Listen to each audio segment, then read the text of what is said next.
at the side, the wee speech bubble. All right, Kathleen, I'll hand over to you then. Yeah, thank you. I just want to make it clear. There we go. Right, good morning everybody, and thank you for joining me, and Mary, thank you for having me. Some of you I know, some of you I don't, so very nice to meet you all, and I hope today you will find of some use to your business. I know we have a mixture of businesses, so this is not, although we work predominantly with hotels, we work with a lot of self-catering and B&Bs as well. We're also on the task and finish group for experiences, and also on task groups with hoteliers for reopening, hopefully on the 3rd of July. My name firstly is Kathleen, and today what we're going to talk about is risk assessments, and obviously then how it then goes into your training and your standard operating procedures. So I think as well, firstly, as the hospitality industry does begin to welcome travellers back, we do want to ensure that accommodation providers are doing all that they can to provide guests with a safe environment. I think now that hopefully with what we're seeing is that the travellers are looking to stay on the island of Ireland, which is great for everyone. And I think it's really down to about us all collaborating and working together. So as we emerge from lockdown, we need to adjust and adapt and prepare for being faced with our new normal, because it definitely is a change. This presentation provides just guidance on the risk assessments and the standard operating procedures. It's a document that you can take away with you and will give you the basis of putting your risk assessments together. Obviously, while these are our recommendations, we see that thankfully yesterday the government guidelines came out. I have read some of it. I can't say that I was probably felt that I knew much more than actually we probably all do as how to open and run our businesses initially anyway. But still good to see both and good to see it out there, which is a great step forward. So I think really from the first side of it, from ourselves, we needed to look at the employer responsibility. And when we look at it from that respect, it is actually much easier for us then to judge what we're supposed to be doing with our assessments. So it's very important that we are providing a safe working environment, and that risk assessments must be carried out to identify all risks. Now in HMS, we use the hierarchy of control. We're not reinventing the wheel, it's there to be used. And we find that it helps us eliminate and mitigate what we need to do on our individual properties. We need to look at the duty of care with our employees, and also look at each one and who is vulnerable and any underlying health conditions and other concerns. For example, there may be pregnancy or looking after a sick parent. You need to update your own policy for your staff and incorporate it into your staff handbook or your HR policy that you have. That doesn't mean to say that you have to have a staff handbook, but you must have your HR policies available for your staff, and you need to update it with a COVID-19 policy. You must act in the best interest of your employees. If you're acting in the best interest of your employees, you will automatically be acting in the best interest also of your guests and your customers. You need to provide them with the up-to-date information and carry out COVID-19 training before they return. They can do this training while on furlough. So that's one thing, you can bring them in to do that. So from our perspective, we looked at 5 steps to opening safely. And one was, we decided the best thing to do was to walk the actual journey of the guest and the employee. So we started at literally from when we got out of our car, approaching the site, how we got out of our car, how we parked the car, all the way through for our employee and for our guest.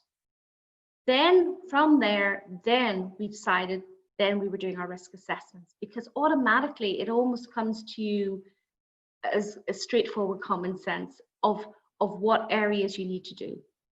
We took into consideration our health and safety, social distancing, and always remembering the social distancing aspect. That made it actually easier to work out what the risk assessment should be. And of course, the PPE requirements. Many people that I've spoken to already start with the PPE, but actually that's not where they should start. That's where it should finish. Then, after we had written our risk assessments, the next thing to do was to write a procurement checklist, a shopping list.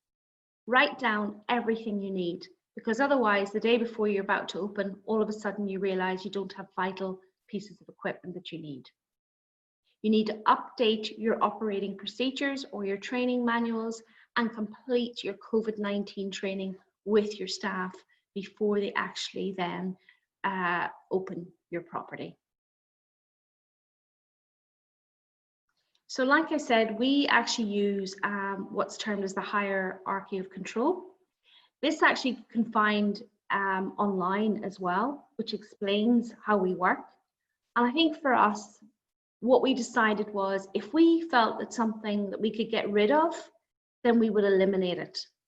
And then that's where we started. So we started with the elimination. We start at the top.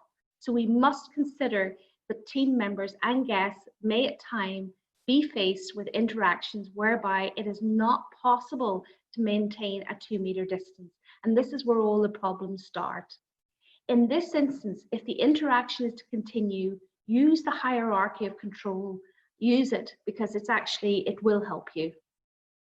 It's used to remove or reduce the hazard and risk. The idea is that you start by choosing methods from the top of the list and work your way down. Okay, so if you can eliminate, completely remove the risk, and then reduce or substitute, and if you can't do that, you look to isolate and control. And if none of the above, if you're having to work with your staff that are less than 2 meters, then you bring in your PPE. What I'm going to do now is I'm going to show you exactly how we've worked that on our property and our premises. So this is an example. So when we looked at social distancing, because that's obviously where the key issue is to make sure that everybody is working in a safe environment. So what we decided, first of all, when we went through our list, we thought, right, okay, well, what can we eliminate? Well, staff who are unwell with symptoms of COVID-19 should not travel or attend the workplace. These are all samples, okay? Home working should be encouraged where possible.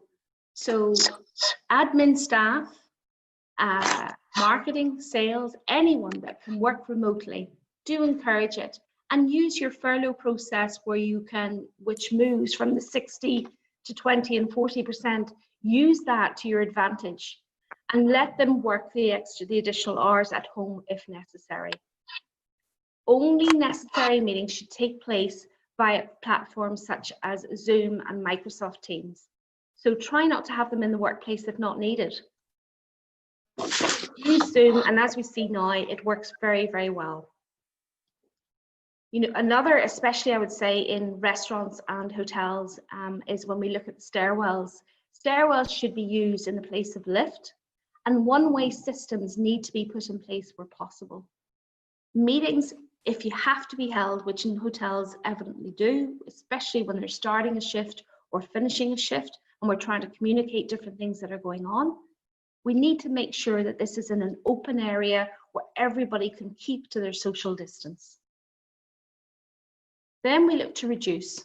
So if we have to, where the physical distance measure is 2 meters cannot be applied, we need to look at reducing and substituting.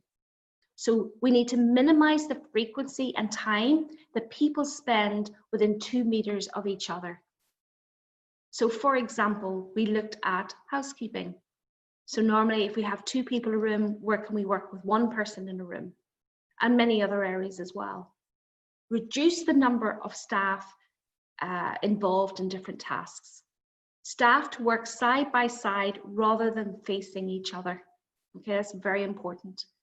and regularly clean the common touch points, for example, your doors and handles and pads and tools and any other equipment that you have. Increase the ventilation in enclosed spaces. Get those windows and doors open where it is possible. Pin back doors where they're possible. Thorough and regular washing of hands is the key, and especially after contact with equipment or surfaces. So if we then have a situation where we have to keep groups of staff that must work within 2 meters, we need to ensure that we isolate that as much as possible. So for example, that means looking at the shift pattern so that the same people are working on shifts together, so that you're keeping the same groups of people together as much as possible. Where face-to-face working is essential, you need to control. Keep interaction to less than 15 minutes. So that's where your risk assessments are coming in. How can you do that? What can you eliminate? What can you change that will allow that to happen? Consider the safe systems of work for specific tasks. I have passed on a document to Mary, which has about 16 different items in there, which will help you have everyone return to work, which Mary can share with you. We also need to look at the PPE. So to us, the PPE should only be used when all the other sources, because at the end of the day, if you're going into a hotel, it can't be a hospital. So if you're using single-use PPE, it must be disposed of in the correct way. Face masks or shields. Housekeeping teams will be required to wear face masks or shields, and gloves or aprons where possible. So really we need to look at all of these areas of where our PPE is key specific. And our staff, this is down to the behaviours of how we encourage them to follow the rules, encourage an open and collaborative approach when there's an issue, and avoid skin or face-to-face contact. So it's very important that the communication is very open with your staff.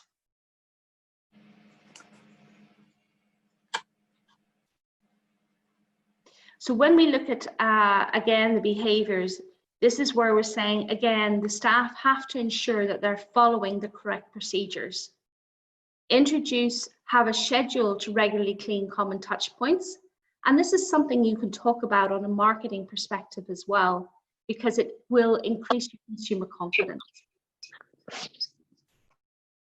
Introduce screens at face-to-face areas at front of house, reception and bar. Consider providing additional supervision to monitor and manage compliance at entrance and exit points. We're actually calling them the marshals at some of our sites. Single-use PPE should be disposed of in the correct manner. Face masks is what we looked at the social distancing, face masks, gloves, aprons. This is what I specifically looked at here. In reference to the hierarchy of control, PPE should only be worn in the event that the risk cannot be managed by alternative methods. So team members should only wear a mask if it is set out in their departmental guidance, or if required to do so by local health and government guidance. Now I was hoping to see more of that yesterday when I looked into what I received, but I found that the information was very generic. So a lot of this will be down to you as an individual site, because no site will be like another. It will be very bespoke to your property. Wash, sanitize your hands before putting it on and after taking it off. Replace the mask as soon as it becomes damp, and do not reuse single-use masks.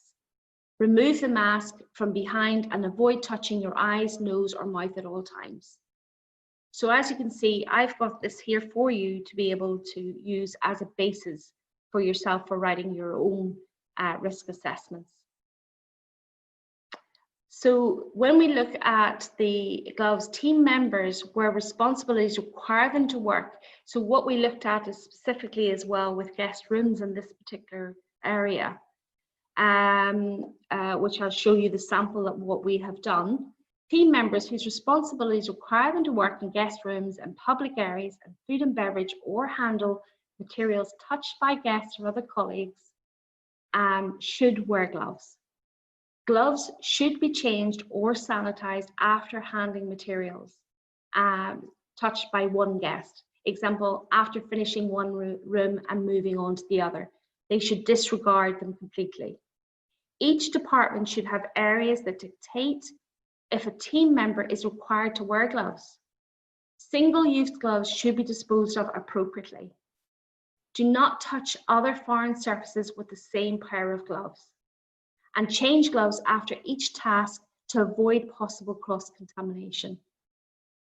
Do not touch face, eyes, nose, or mouth if in contact with surfaces and wearing gloves.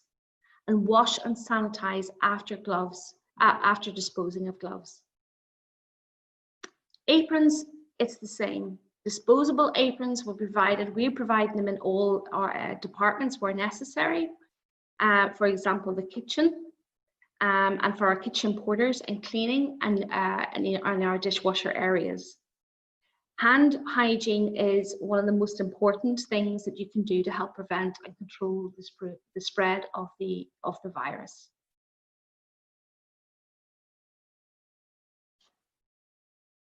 So hand sanitizing stations, I think, is where they're located is very important and should be placed in strategic locations. For example, anywhere where your team are going to be working, and also from entrance and exit points. Housekeeping carts are obviously very important, and we need to ensure that especially housekeepers have their own hand sanitizers on their carts. And again, hand washing, I think that the training that we give for hand washing is of the utmost importance, and all this paperwork needs to be signed off and filed so that it is there if EHO come in to ask. What I looked at, as I was saying, that when we did our risk assessments, one of the important things to do was a checklist, and this is some of the things that we came up with. And one of the things for housekeeping was, and for other areas, was enough microfiber cloths to change after every room and support increased public area cleaning of high-touch areas. Hand sanitizers, how many do you need? How many in what areas do you need? And make sure that you have that all checked off. Disposable wipes for guests and for team members, should you feel it necessary within your risk assessment. Floor stickers and other relevant signage. In some of our properties, we actually have keys, so they need to be sanitized and placed in a key bag and provided for the guest, so that it's all very much that they can understand when they come in, they feel confident that this hotel or this property has been treated with care. So this is one that we did for the guest journey with regards to a bedroom, and this will be useful, I suppose, even for guest houses. And this was the guest journey throughout your stay, and this is one of our samples that you can have a look and use as a basis. Guest linen should be delivered and removed from guest rooms using a process to eliminate the excess contact while linen is being transported to the laundry facility. Take used linen straight from the bed and place in the linen bag, avoiding cross-contamination on floors and corridors. Single-use bag to be used for each room. Some self-catering I was speaking to this week are, for example, saying, should we get the guests to put it into the laundry bag themselves? Should we do it for them? How many days, how much time do we need to leave between a room? So all of that, there is no actual decision on, there's nothing on fallow. That is actually from what we were saying, the House of Rumours, that basically you do not need to leave a room empty for 72 hours as originally stated. Avoid shaking the linen when removing the beds, and all bedding should be replaced between guest stay, whether it's been used or not. So if you have a room with 3 beds in it, but only 2 were used, you still have to replace that 3rd bed. Same with towels in the bathroom. If they're not used, you still have to remove them and not leave them for the next guest. Extra pillows stored in the guest room wardrobes should be removed, and available upon guest request. Remove any decorative cushions and throws, anything that is movable, really, that you feel that is going to reduce the amount of transmission, you should remove. Bathrooms, all the towels should be placed between guest stays, whether or not they have been used, and all areas in the bathroom, including but not limited to all the surfaces, should be cleaned and disinfected. The collateral, which is in your guest room or even around your property, should be removed. Remove also your do not disturb signs and your makeup room signs. In our properties from 3-star and below, we are actually not going to be changing the guest bedding unless it is requested. So if they're requesting it, they can request it at reception, but otherwise no staff will enter that room from check-in to check-out. In the amenities section as well, in-room tea and coffee will be provided, but disposable cups and spoons will replace the cup and saucer. And we need to make sure that we are cleaning all the other items that would be like, for example, our iron and ironing board and hairdryer. All of these need to be cleaned and checked every day.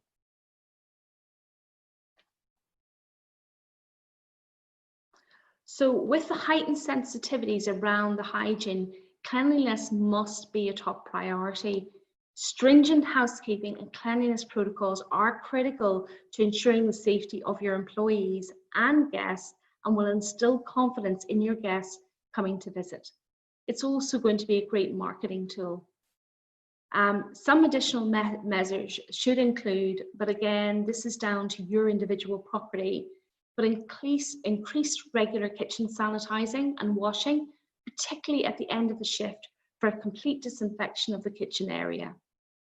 Color-coded microfiber cloth system for housekeeping to avoid cross-contamination during the cleaning process and should be changed after each room.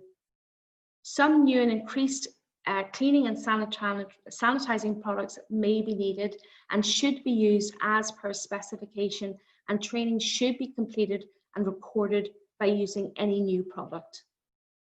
Close attention to the high-touch areas and the guest journey and staff areas, ensuring these are cleaned and disinfected thoroughly and at increased levels. Scheduled cleaning of common touch points in all areas are to be increased. Daily, weekly, monthly, and periodic monitoring and auditing of these cleaning regimes should be recorded. Now, one of the suggestions are, and these are not something that you necessarily need to have, but we are looking at a fogger system. The cost is around £400, and then there's the cleaning, the antibacterial chemical as well. These can go into the bedrooms. They can be placed in the room for 10 to 15 minutes, and then that sanitizes the air. These are all forms of actually giving more confidence to your guests that are staying, but are not necessary. There's nothing stating that you have to use these. So all these systems and all these new approaches are not necessarily what you need to be doing.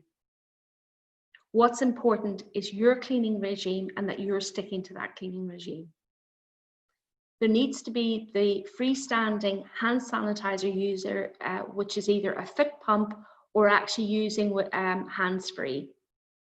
Spray bottles of hand sanitizer to be used in various areas, and screens to be erected around areas of the hotel where you have less than the 2 meter.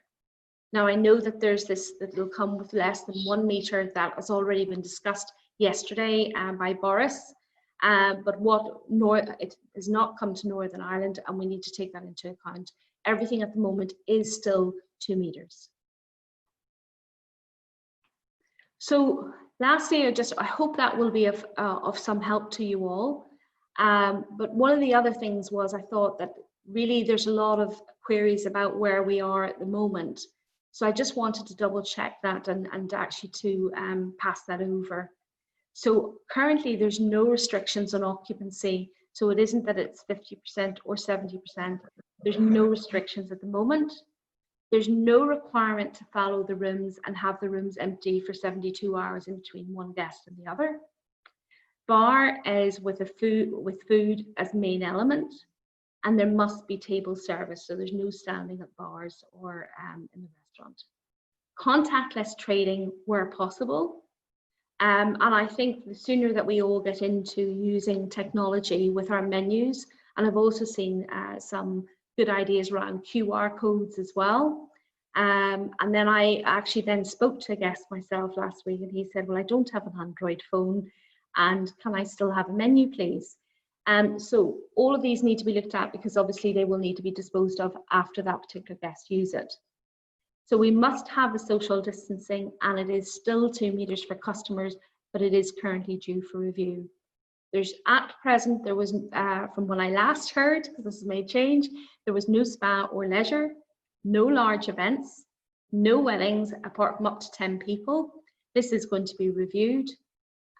No guidance on the maximum number at any one table. Less than 2 meters, you need to increase your PPE and look at your shifts and your screening. And lastly, everything, we are still waiting to hear about accreditation. One is going to be about it that I've heard is green mark and good to go. And this will be done by EHO and Environmental Health. So that's where we are as of today. So I very much hope that this has helped you. And anything that you need or any questions, I'm happy to answer them now for you, no problem at all. Thanks very much, Kathleen. That was interesting. I see Greg has posted a couple of questions there maybe. Can you see the